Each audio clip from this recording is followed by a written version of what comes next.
am so honored to have the one and only Rocky Dawuni seated with me. Hi, Rocky. Hello. It's good to have you here. I am so honored to be here this morning. Yeah, thank you for having me. You're welcome. Yeah. And it's been a while, though. Where have you been hiding? Like, we don't get to see each other. Well, you know, I've been around. The last time, I was nominated for the Grammys. I was there.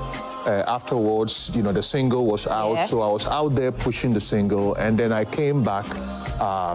We're still working on the new album, but the last few days I have actually been in Washington, D.C., where I was invited by the Recording Academy of America and then also other leaders in the entertainment industry to have meetings with the United States Congress and also the Senate on passing certain legislations that are key to intellectual property, AI, appropriation of people's image and likeness, and all of that. So those meetings culminated in a new bill that was introduced into Congress, which now we have a lot of support from both Senate and SAG-AFTRA, which is the Actors Union in the United States, to pass an act called the No Fix Act, which will protect creatives from people misappropriating their image, their voice, and their likeness. Because within the AI thing that is going on right now is impacting every aspect of people's lives, and people can utilize your image to really present something that is not your approval. So what we are trying to do is trying to protect creatives and intellectual property by having a baseline legislation that many countries and different areas where people are trying to get laws to protect them will use that as a baseline thing. So I was part of that, and I was also a panelist on the Future Forum of Music representing Africa on all of that. So I'm so proud of you. Yeah. I'm so proud of you. I love it whenever you say I'm representing Africa. I'm so proud of you. Thank you very much. Someone has to do it, right? Yeah, and you're doing it so well. Well, the thing is that when you have the opportunity to influence the thought processes that go into making big ideas that ultimately impact you, you want to have a seat at the table, regardless. You want to have a seat because for many years, things are done and then it is brought and imposed on us. And then we don't even know the genesis of it, So for me, to have the ability to get the respect of being called when these big ideas are being formulated, in my opinion, being asked in terms of contributing to it, I feel that it's an earned opportunity, but it's also an opportunity that I hold with a lot of, gratitude because it allows me to contribute to these big ideas. Yes. We love that. And it looks like you're very, very creative, super creative. It's not just about music, but I'm taking a look at your video on the screen right now, and I'm loving every bit of it. And this stuff is rice, right? Yeah. Walk us through the video because it's just something else. The concept of the video, how you even arrived at this particular concept. This Rise was, after when the song was finished, which I had a collaboration. I worked with Nabein and, who's a Ghanaian producer out of the U.S., and also Firstborn, who has done a lot of, major works, we started working on it here. So the concept was to create a song and visuals that will articulate modern Africa, but modern Africa in a much more cultural setting, not modern Africa where we're trying to wear designer clothing from somewhere and try to represent some culture that is not ours.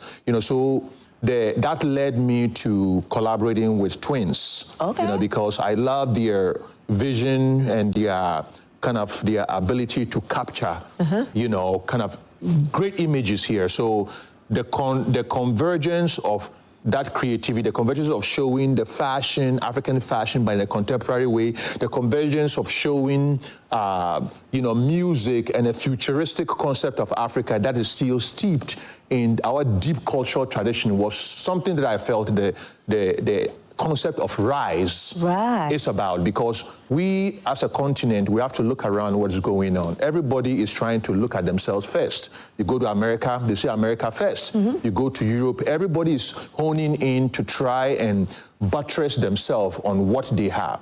The only thing that we have a problem right now is Africa, because we are such, different countries, but we are all kind of to some extent competing against each other instead of bringing all of us together to have that unified voice culturally, spiritually, politically, so that we can be able to harness the power that is embedded in the God-given power. And I feel that songs like Rise articulate that, but you don't articulate by just saying it.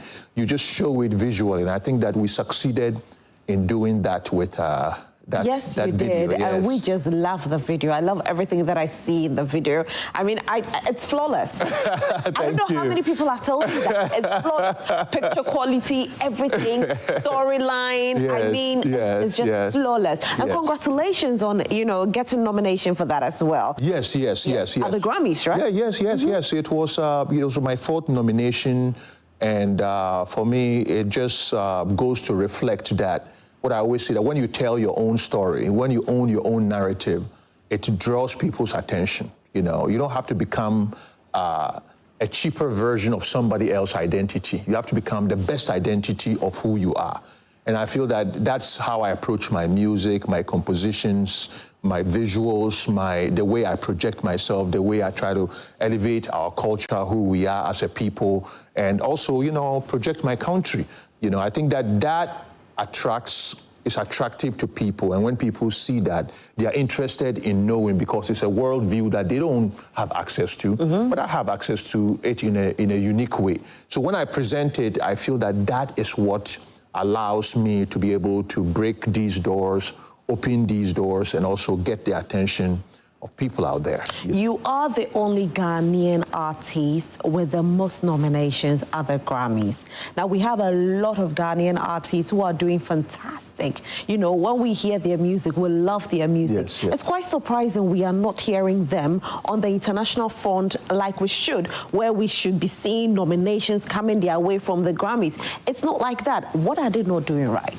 Oh, it's not about that, what are they not doing right, or all of that kind of stuff. I think that we have the potential is here. I'm a living testament of that, that you start here, you just work hard. I've been at it for a long time. Working hard. Yeah, I've been at it a long time, and I've worked very hard for a long time. Sometimes you operate in silence, so people don't take that as like you're now working.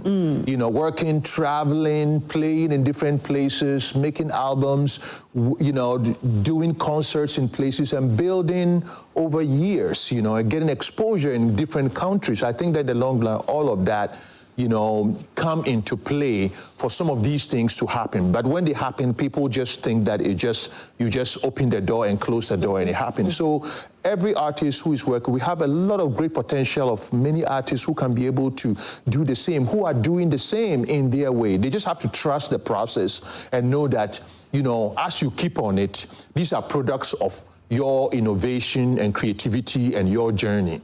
And it's not... Is it just trust in the process, or there could be something that they could add to whatever they're doing that will get them noticed? No, I think, in the long run, once you have an exposure beyond the borders, across, look at Nigeria. Nigeria has there's a lot of nominees that are coming out of Nigeria, South Africa, all of that stuff, and the Nigerian music industry, even when you compare it here and to South Africa, you can see that the thing is that Nigeria has numbers. We are only about 25 million people. So how many Ghanaians are actually in the diaspora?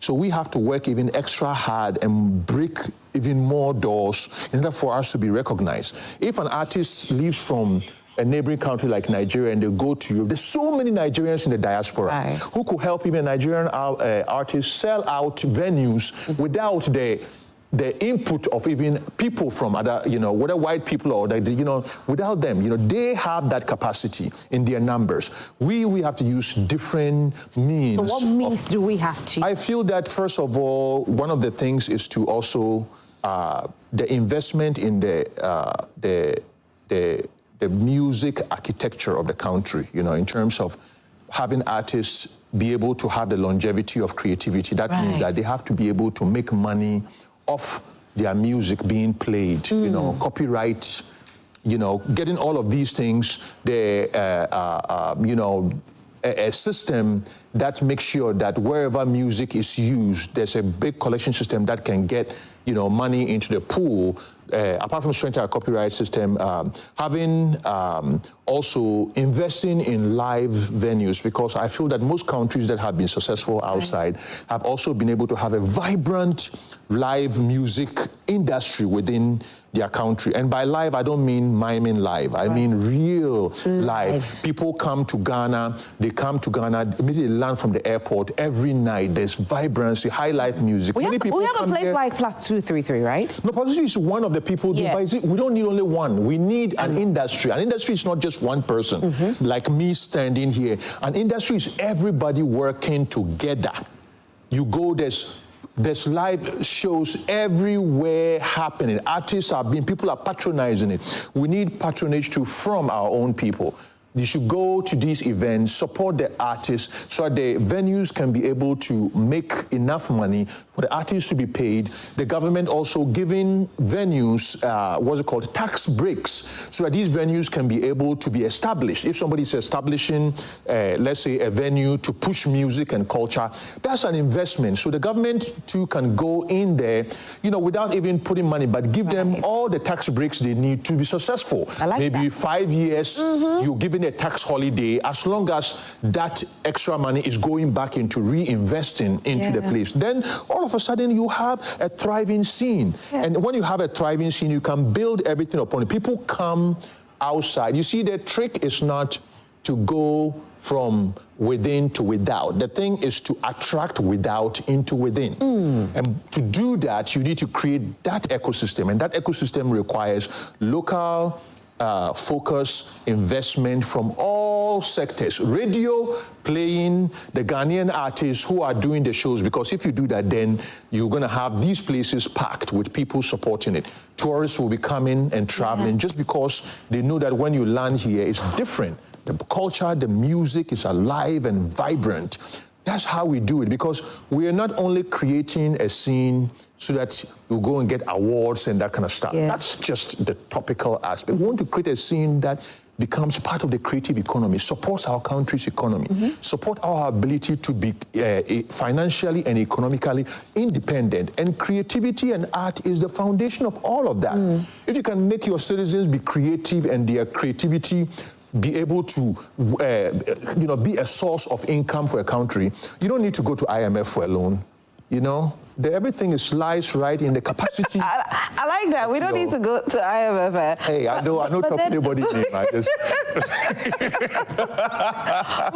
but then, Rocky, you know, our musicians. One thing that people keep saying, I like the fact that you said that we need to create places that we can have live music. Yes. Are musicians doing enough with regards to live music? The musicians that we have? The thing is that, you know, musicians will react to what is available, you know, and many musicians, you know, people don't know. I mean, the art of just being a musician, the struggle of investing in music and songs, and when you finish, when you're done, then you need to even find more money to push. After your investment of making it, then you have to find more money to market and push it. And then after you market and push it, a lot of times you are already in the red before you see even the first penny. So you are even lucky if you break even. You know, so the thing of respecting what that creativity is. If you are asking a musician to come and do a show, you don't call the person and say, oh, wait there, be mame. So you have to understand that that is their also means of livelihood. You know, you make available, you pay them for their services so that they also see it as they reinvest it in it. And then all of a sudden, these are all lines of, shall I say, a job opportunity, a job because they also create jobs. You have the makeup people who work with them, the videographers, you know, the production people who are all paid. So a musician is an individual industry. Right. So if you allow and invest in that, it also goes to, you know, uplift. So our musicians, I think, that are only reacting to the ecosystem that we have. You know, we don't have Now we are having like foreign. Yeah, but you see, we also have musicians that when you book them for a bill, they come and do means you. Also say, that's what we get. And so people would, okay, if this is what I'm going to get, why do I have to pay too much? Yeah, that's why we need the live. We're playing all the music at the background, and the person mounts the stage. The biggest artist that you are praising mounts the stage and comes to do means you. Also say, You mean in terms of miming, right? Like playing. They don't even mime the song. That's what they say. Yeah. And then the song just plays, Just plays. But it's also because we have, as I said, we have to invest the culture of live music and appreciation. High life music is live music. I mean, although many music is produced in the studio, but when you go and there's experience of the people, it's live. It's living music. Live means living. Yeah. So you can't bring something that you've created in the studio, being able to pick people's attention. When they come, they want a different experience. They want to experience it. So there has to be. So I feel that it's not necessarily saying an artist doesn't do it, but it's a collective thing. If we are boosting the live scene, you are challenging all of these artists to play live. Yeah. And they know that the audience comes in and they want something like, because the audience appreciates what it is in terms of live music. And then the live music, you have the individual musicians, the musicians, the drummer, the keyboard, they are all starting to make money. That's that's economic aspect of job creation. Through you are making everybody, the keyboardist, the engineer, all of the people who support also are able to be paid so they can be able to support their family. Do you think gospel musicians should be paid when they go and sing in churches? I've seen a lot of debate on that. But this is my take. My take is that there is faith, and then there's also when something is a job. Those are two things. Faith is when, like, I dedicate, when I create, I'm talking of myself. For me, ultimately, it's a mission. I do it for a greater good and all of that kind of stuff. That is the choice. But when I record it, you record it as a product. When people come for your services and you are a musician, when you're a musician, people come for your services. You understand? And just like everybody, just like you call a carpenter to come and do a work, if it's a service-based thing, then that's one thing. So if there is an institution like the church, and the church there's musicians who are part of, and it's a job for them to do that, I feel that they also have to take care of their families. So it's an arrangement that is made within, and I believe that everything comes from understanding. If you don't understand it, then there's going to be conflict.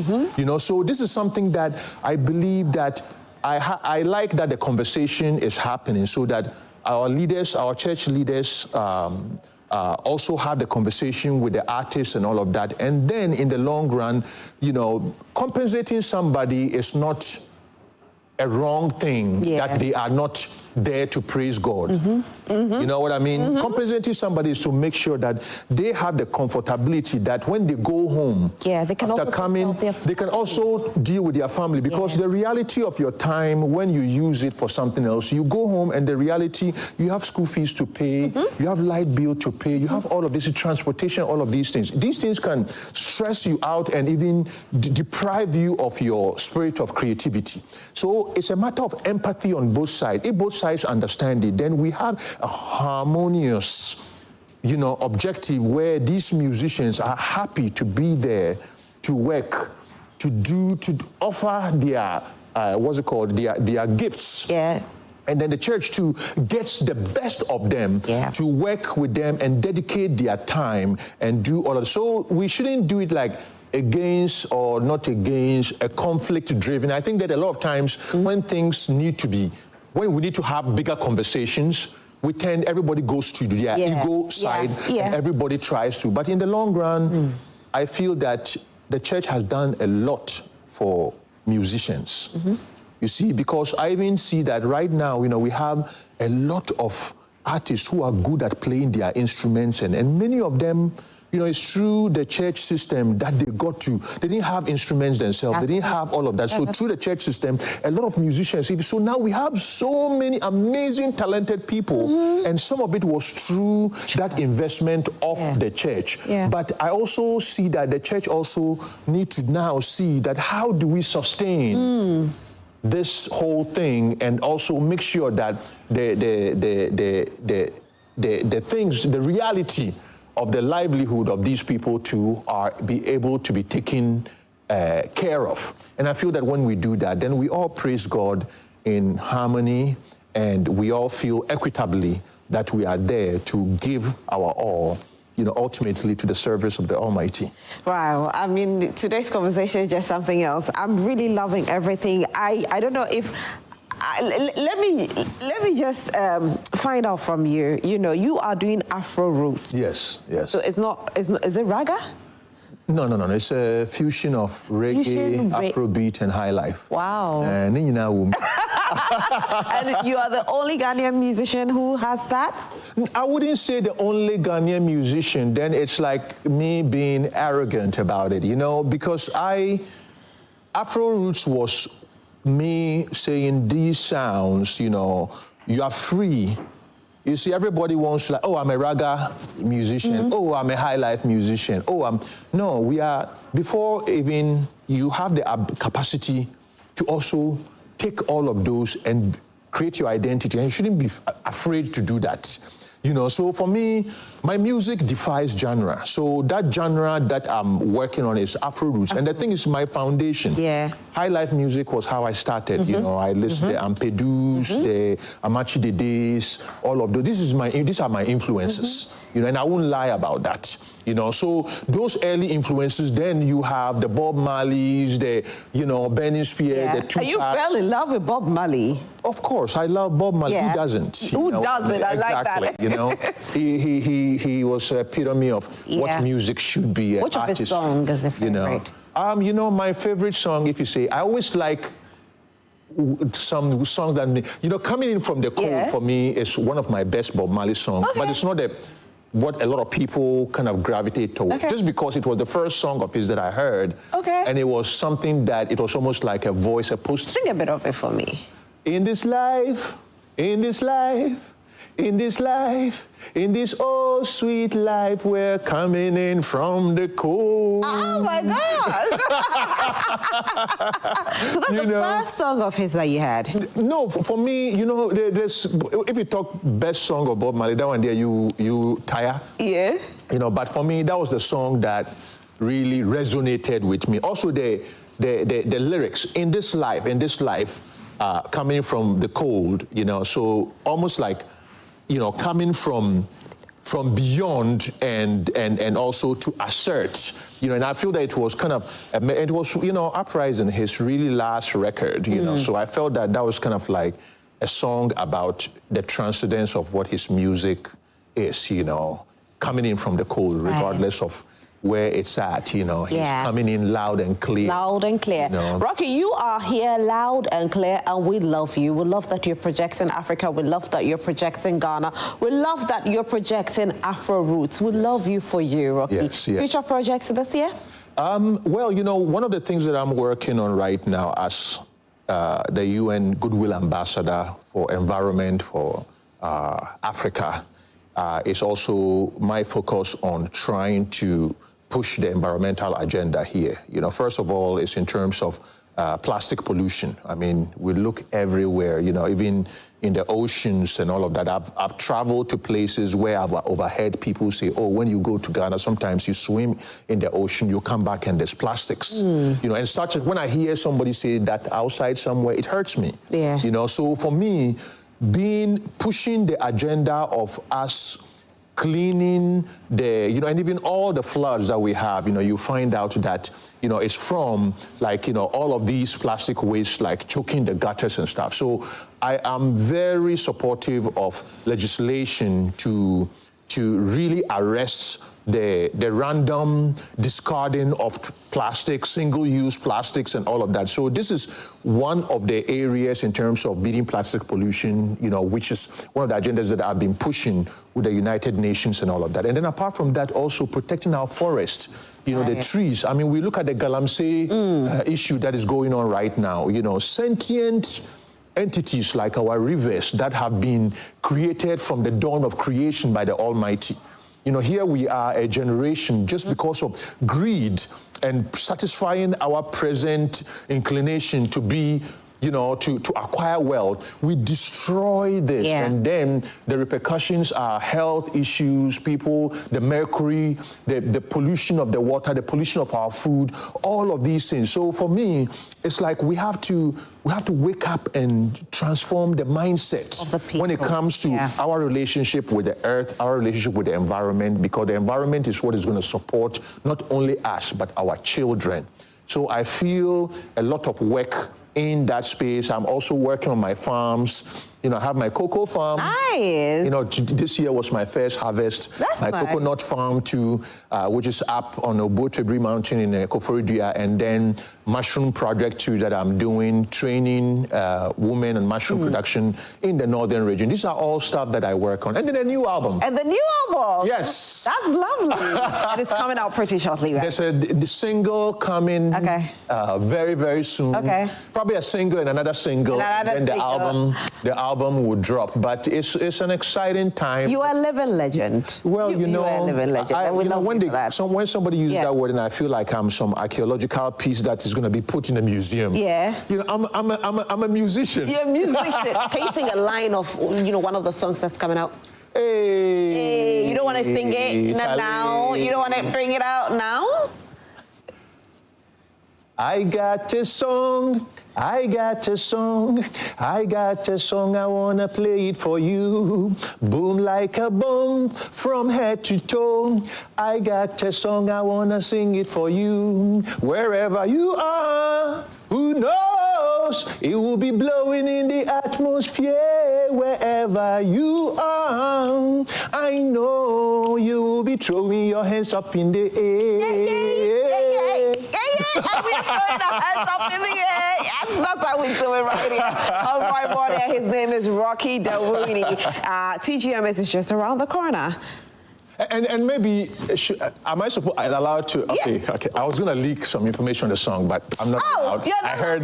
I'm watching you. I saw you.